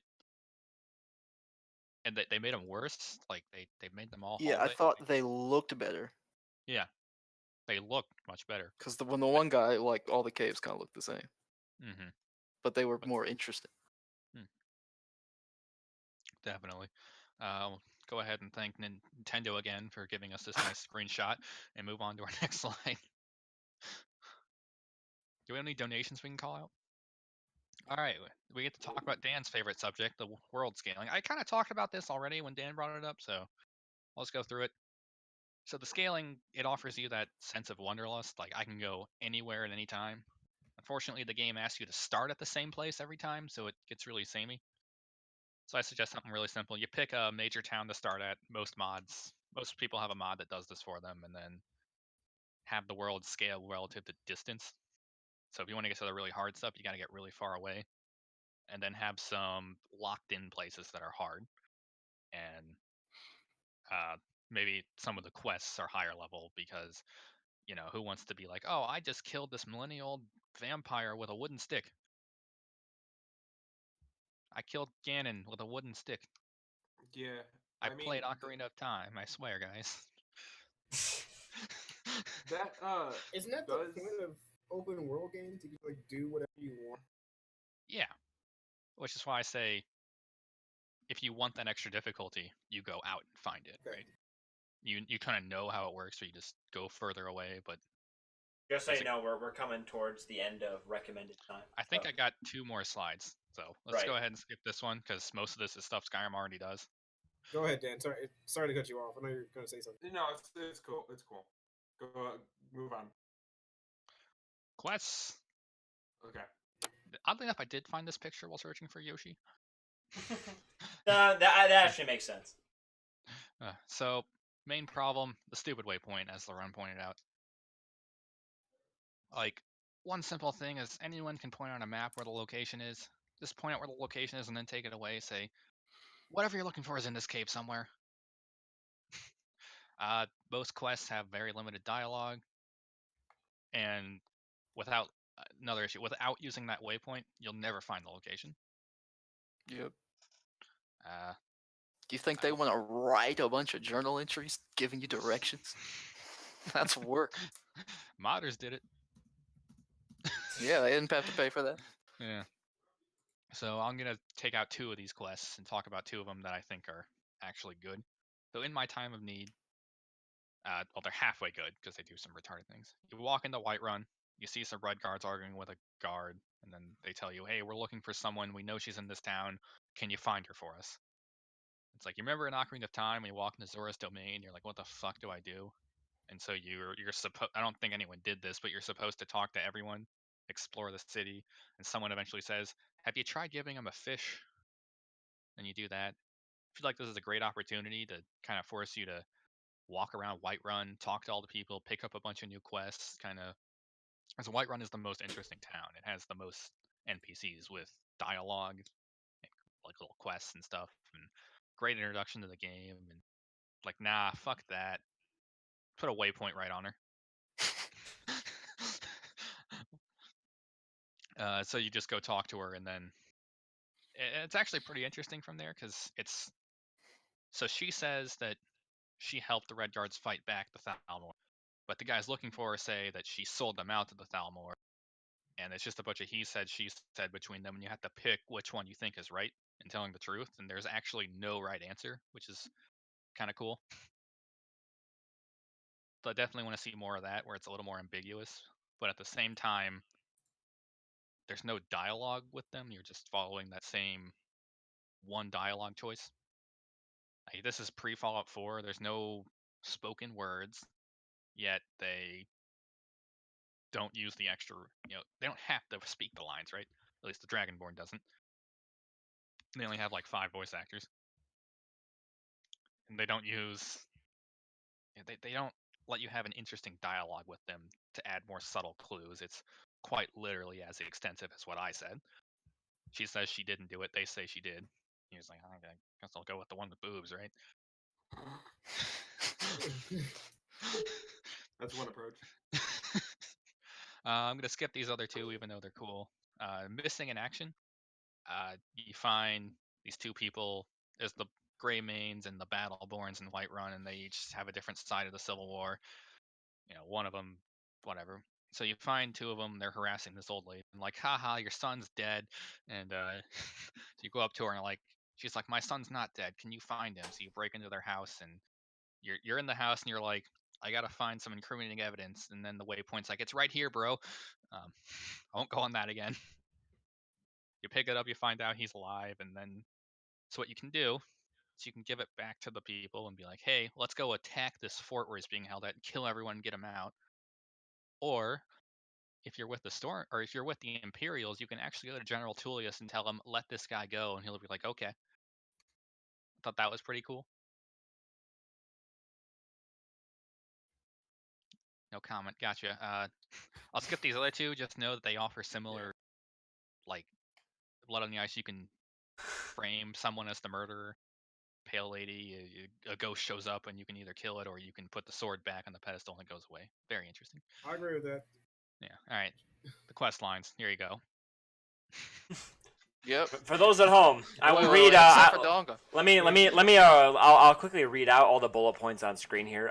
We'll start with bullet point 1, quest lines, sub bullet. They all suck. Dawn Guard. Dan, Thank you for your contribution. if you want to talk here, go for it. This is the chance. Otherwise, I really have nothing to say. They need a complete rework. What is the quest line? Are you talking about the main quest? There's Oh, like the main main quest. quest. Oh yeah, Guild, here I companions, can. Thieves Guild. Yeah, I can go in and Brotherhood. contribute. All right, so I think I played Skyrim like for the first time more recently than anyone here. It was about 2.5 years ago now. I played through the main quest line of Skyrim, and that was the only thing I did too. So if anything, it should be like first and forefront in my memory. And I cannot tell you a damn thing about most of the quests in that game. I can tell you about all the infuriating things it makes you do, like giving up all your equipment and maybe losing it Yeah. because it just Oh, bugs. gosh. I remember that. Like I remember the stuff with Anduin, and Alduin, thank God. yeah, Alduin. I can tell you about Dawn Guard because I've probably done it like 10 times. Because the Dawnguard has Bay. I could. I didn't hate the Dark Brotherhood. Dark Brotherhood had the most potential, and I liked- it definitely was the most fleshed out. I felt like the escalation was a little bit too extreme. It's like we're gonna. Well, I don't know. No, I'm gonna take that back. See, The my escalation issue wasn't is too extreme. It just like showed how less powerful the Empire was than it was in Oblivion. So my issue with those three, Thieves Guild, Brotherhood, and College of Winterholds, they all have the same premise. They all have the same premise. Our guild / brotherhood / whatever is on the brink of destruction. It's up to the Dragonborn to save us by doing absolutely nothing. Yep. Yep. 100%. I feel like I did nothing. Well, I swear one of those quest lines is just literally I learned how to do some new shouts, and they're like, "You saved us all." Mm-hmm. Like that. That's literally all I remember doing. And they're like, "You're in." Yeah, I only did the Civil War quest line in one of my playthroughs because it was really boring. It's really bad. And it's just like, the way it played out was kind of ridiculous because I didn't do the Civil War quest line until like I was pretty much done with the game, and so I decide to join the Civil War, and I basically join one side of the army and then single-handedly cause the war to end in like 2 days. One of the most famous mods lets you lose the war. It's also the buggiest mod in existence, and no one can ever finish the Civil War because it breaks their game. Yeah, and then like, so my least favorite quest line in the game is the Companions Guild because the Fighters Guild in Oblivion is so much better. And you like don't end up as Guildmaster, right? Oh, the Fighters Guild, I'm pretty sure you do end up as Guildmaster. Right, whatever. So, I know you kill the other guild because they're using the Hist or whatever. Yeah, no, that was a good quest line. Yeah. And the Companions... The quest lines in Oblivion are just better. Yeah. I don't know. The Companions are all hypocrites. Like, they're like, oh, we're all werewolves, but, you know, we're all okay with it except for this guy, and this guy dies. Like, okay, suddenly none of us want to be werewolves. Like, I'd get it if, like, okay, let's cure the one guy who died, let's purify his soul. Why does everyone have to be purified? Like, you can choose not to, but they'll hate you for it. Also, it's like, it's what you wanted. Jake, feel free to cut us off at any time. I'm not sure if this is like a quest line, so to speak. The one like quest line that I liked the most, I guess, was the Daedric artifacts. Oh yeah. It wasn't like a linear quest line. It was like you randomly stumble upon all these things, but like collecting all the Daedric artifacts was really cool. Yeah. Especially the what I can't remember the quest is called, but it's like quest about you have like it's like literally the quest is the plot of the movie The Hangover. You take a drink with Sam. Yeah, you take a drink. Wake up somewhere. You take a drink, you wake up on the other side of Skyrim, and you have to figure out what happened last night. That sounds hilarious. And you get married to a hag raven, apparently, and you have to break up with her, and then kill your ex. It doesn't go well. You owe this one guy like 10,000 gold randomly. It's like, Which, even though gold is like not rare, 10,000 gold is supposed to be a really, really huge amount. Like you can eat for a week with like 10 gold. So So owing this random guy 10,000 gold, and like there's like a goat that was kidnapped by giants, I think, that you need to rescue. It's a really, really good quest. But yeah, all the data artifacts I had a fun time with. I'm not really sure if it's a quest line. Also, since we're talking about the Elder Scrolls, we need to talk about my favorite quest in any video game ever, even though it's in Oblivion. Who done it? The Dark Brotherhood quest where you just murder everyone at a dinner party. I think that's the best quest in the series, honestly. That's the best quest I've ever played in any video game ever. I can see Jake playing with the mouse in the bottom right screen. Very distracting. Okay, I'm done. Sorry. My mouse is That's my stealthy and soapbox. Thank you all for listening. I was hoping for a little more fan engagement, but I'll take any opportunity to just spew some hot air. So thank you all. Probably would have gone a little long if we'd said too much. I think. There's a lot to say. This was my magnum opus. Thank you. Oh yeah, spoiler warning. Thank you, Mitch. You should do one for Borderlands 2 and The Witcher 3. Oh man, Borderlands 2. I would have to play those games, so no, thank you. Wow. I wouldn't be against played The The Witcher Witcher, 3. but I'd just turn it on the easiest thing and like make all the enemies die in one hit. So We can do Borderlands 2 co-op. So it's tolerable. Talk about this, like, Jake, after- we're already collabing. Let's collab with someone else. All right, moving on. Moving on to Soldier Watch, where we talk about Soldier Boy and his antics. Soldier Boy says his next console will feature Fortnite. Epic Games says no.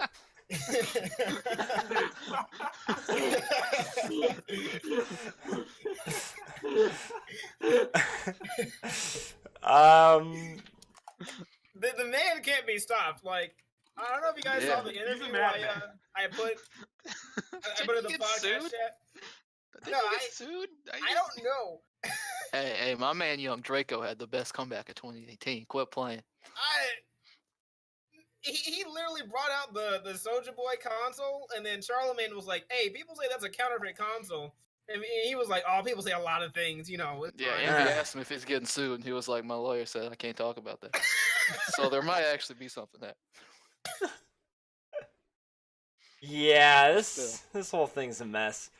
Fun, though. Yeah, basically, when the folks at this the news agency reached out to Epic Games and asked, like, to comment on Soldier Boy's claims.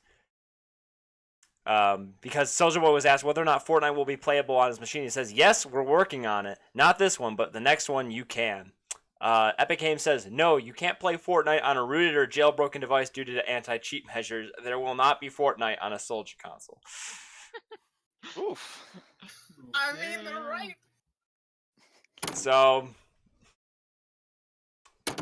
that's it. Soldier Watch. Should talk about the interview. I mean, Watch it. It's fire.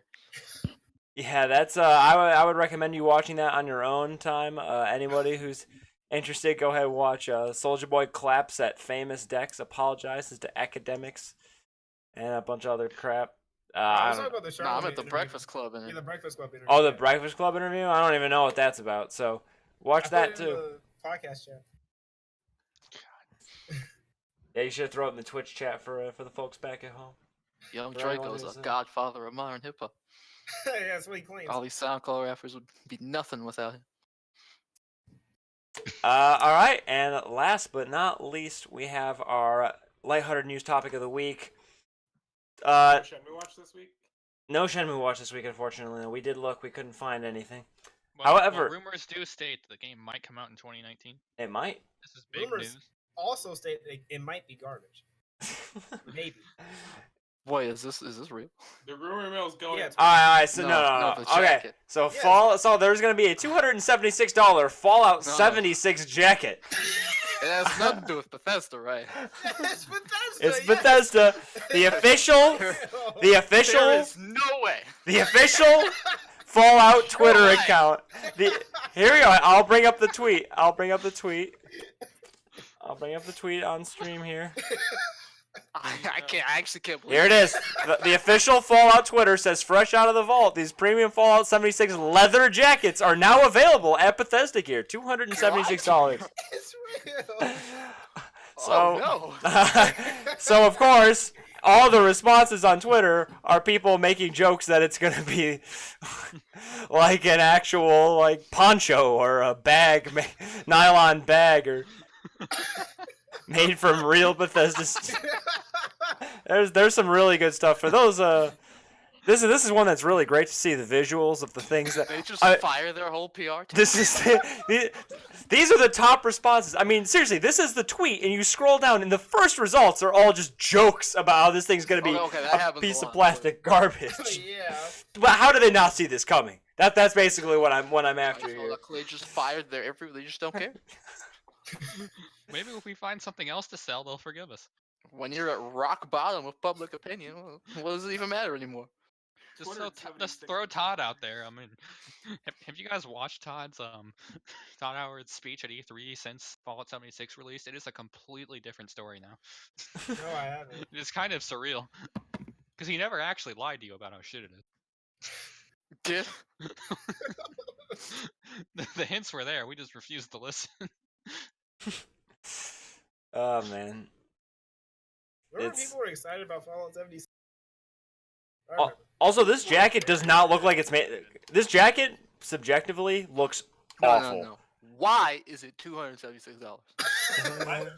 Well, it has to have that 76 because it's Fallout 76. I don't care. Why? How much does a leather like? How much just like if I wanted to buy a leather jacket, how much does that cost? It depends on the quality. It of leather. depends on the Fun quality. fact about leather: genuine leather is the lowest class of leather. Yeah. In fact, genuine leather doesn't necessarily have to be 100% leather. So when are we buying? So It's the kind of BS you sell to rich people. so a $276 leather jacket would be a lower end jacket at Macy's. Okay.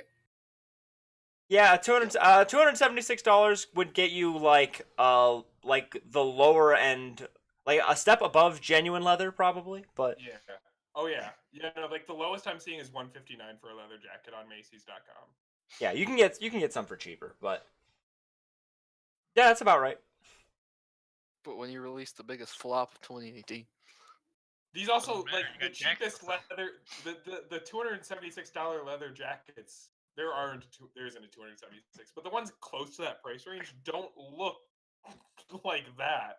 Yeah, this Also, that this color is just not good. Yeah. Obnoxious blue with a 76 printed on the back. Like you paid $276 to look like an idiot. it really looks bad. they It's a really bad. looking You're making a jacket. If statement. you're I have a lot of listening- money and I don't care. on the product description they like say asymmetrical back seam as a like feature. Why would you want that? I don't understand. I don't know. Bicep arm pads. Oh boy. It looks really bad. So if you're listening to the podcast and not watching, do yourself a favor and look up this thing. Vault 76 premium leather jacket. Oh no, it comes in a Fallout 76 garment bag. Wonder Oh, what that bag's made out of. Oh, is that raising the price? The bag looks like it's actually plastic, so don't worry about that. Oh, okay, that. What is this picture that they looks chose? like a garbage bag. they literally just threw it on some concrete. It's all looks wrinkled. like a garbage It's all wrinkled up, and this is not. What the fuck? That was taken in someone's garage. Are you sure this is real and not just like, nope. It looks like it was run over by a car. Yeah, some of these actual product pictures on this look like they're like pictures that somebody took for their Craigslist ad Yeah. for selling this thing secondhand. Oh my god. Look at that. God. That is.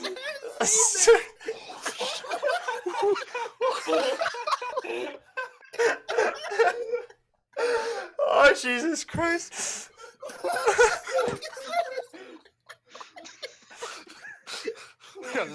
It's not real. Oh Look man, at this. this Take a look at this. this 76 premium leather jacket. Taken, like they Yeah, that looks kinda threw it clean. on the, like they went into the nearest parking garage, threw it on the ground, turned the flash all the way up, and then just took the picture. Why would It's they just hang it up beautiful. and take a picture? I don't understand. Why throw it on the So ground? just, Oh my I like god. the, I like the stain over there. They even like stretched it out. Yeah, why? It looks like they just tossed it onto the floor. It looked like they crumpled it up in a bag and then took it out for this picture. Just take it Yeah. out like Old Yeller. I don't know. Also they have a photo of somebody wearing a red shirt on underneath it, which Good just God. there's a lot of very like is this really? This is what made them think. This looks What's awful. wrong? Can't stand the sight of a strong woman. Oh my They God. they took the collar, they popped it up, they zipped it halfway down, and I said, you know what would be perfect underneath this? A red shirt. Oh Christ! All right, well, Good night, everyone. thanks. Shout outs to our sponsor, Bethesda. Clearly, Get yourself a Vault 76 premium leather jacket today. Order, You're going order, order now. It'll come straight from my garage. I actually have. I didn't see those pictures until now of the Yeah. jacket in the fucking garage. Oh, yeah. Christ. Oh man, this last photo I'm showing, it's not that bad of a photo, but it's kind of cringy. Like I'm just trying to imagine somebody actually like doing this, like walking around in this kind of area with that jacket on. Walking through the mean streets You can't walk in. of Chicago. Yep, yeah, you should walk around Englewood wearing your Vault 76 premium leather jacket. Which, by the way, they do say this is premium lambskin leather.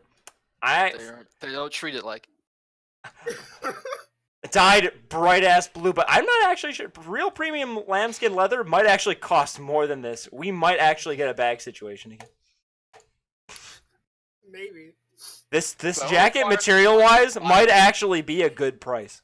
Maybe it is the bags that got returned, and they just Holy shit! make jackets out of them and sell them again.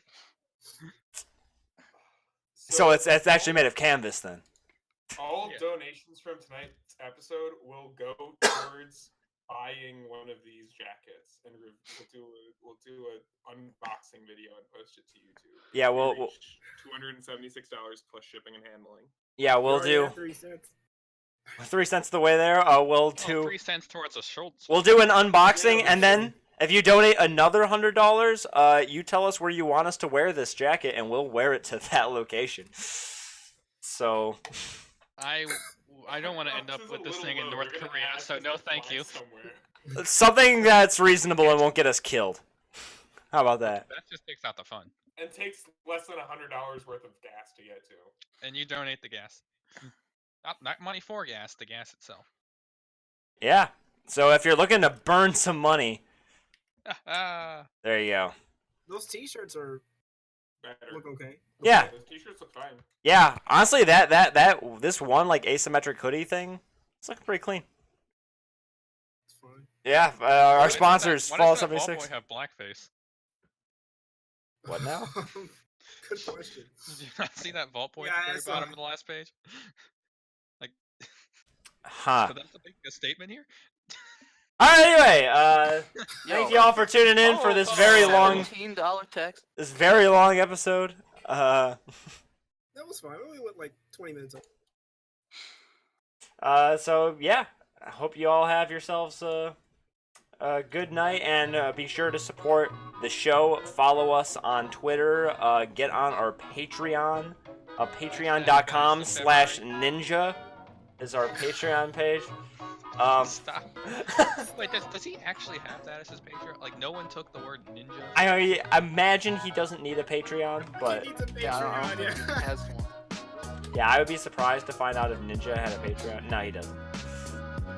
So There is a patreon.com/ninja.